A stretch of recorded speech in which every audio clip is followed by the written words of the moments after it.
Hello, আসসালামু আলাইকুম। আজকে আপনাদেরকে দেখাবো ডুমুরের ভাজির রেসিপি। বিফ কিমা বা গরুর মাংসের কিমা দিয়ে। প্রথমে আমি ডুমুরগুলোকে ভালো করে কেটে নিয়েছি, তারপর বিফগুলোকে কিমা করে নিয়েছি বা গরুর মাংসকে কিমা করে নিয়েছি। কড়াইটা গরম না হতেই আমি গরুর মাংসের কিমাগুলো দিয়ে দেব। আগে গরুর মাংসের কিমাগুলো দিয়ে দিলাম, তারপর গরম মশলার মধ্যে দিলাম দারচিনি, 1 পিস ছোটো এলাচ এবং 2টা তেজপাতা। তারপর দিয়ে দেবো পানি, তারপরে হলুদের গুঁড়া। এবার আমি চুলাটা অন করে তারপরে সব রকম মশলা একে একে দিয়ে দেবো। ধনিয়া গুঁড়া, মরিচের গুঁড়া, লবণ, পরিমাণ মতো লবণ দিয়ে দিবেন, আপনারা যে যেমন খান। তারপরে সব মশলাগুলো মিশিয়ে নেব। দেখতে পাচ্ছেন এখন ফুটে উঠছে পানিটা। তারপর দিয়ে দিলাম সাদা তেল বা রান্নার তেল। এবার কষিয়ে বেশ সুন্দরভাবে ভুনা ভুনা হয়ে এসেছে। কিমাগুলো সিদ্ধ হয়ে আসার পরে আমি দিয়ে দিলাম ফ্রোজেন জিরা বাটা, 1 কিউব ছোটো সাইজের। এবার ভালো করে নেড়ে কষিয়ে নেব।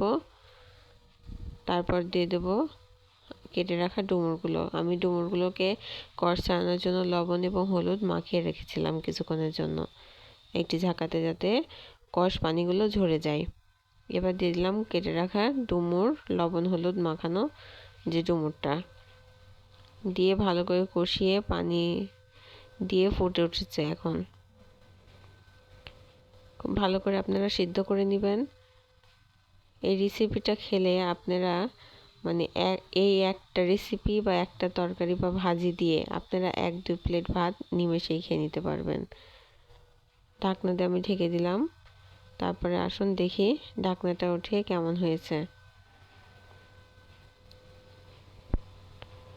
দেখুন প্রায় হয়ে এসেছে, সামান্য একটু পানি আছে। আমি এটাকেও শুকিয়ে নেব, বারবার নেড়ে দেব এবং জালে শুকিয়ে নেব। এই পর্যায়ে আমরা জালটাকে একটু জোরে করে দেব, যেহেতু ডুমুরটা সিদ্ধ হয়ে গেছে। এবার দিয়ে দিলাম গোলমরিচের গুঁড়া পরিমাণ মতো, বিট লবণ,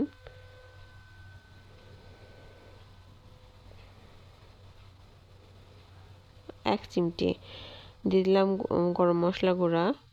এখানে আমি 10 রকমের মশলা দিয়ে গরম মশলার গুঁড়াটা করে রেখেছি,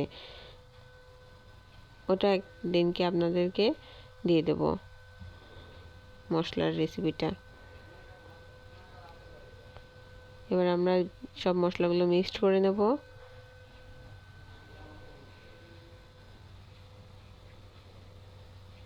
এবার দিয়ে দেবো চিলি ফ্লেক্স। আমরা পর্যায়ক্রমে সব মশলাগুলো দেব, একবারে দিব না। এবার দেবো একটু চিনি, 1/2 টেবিল স্পুন চিনি দিয়ে দিলাম। তারপর দিয়ে দেবো আবার ভাজা জিরার গুঁড়া বা টালা জিরার গুঁড়া, দিয়ে দেবো পেঁয়াজ কুচি দিয়ে এবার আমি খুব ভালো করে ডুমুরটা ভেজে নেব, মানে ভাজা ভাজা করে নাড়ব। আপনাদের এই রেসিপিটা ভালো লাগলে লাইক, কমেন্টস, সাবস্ক্রাইব, ফলো দিবেন এবং করে খেয়ে আমাকে অবশ্যই জানাবেন কমেন্টসের মাধ্যমে। কমেন্ট না করলে তো আমি বুঝতে পারবো না আপনাদের রেসিপিটা কেমন লেগেছে। দেখুন এত ভালো লাগছে সাদা ভাতের সঙ্গে এই ডুমুরের এই রেসিপিটা। আসসালামু আলাইকুম।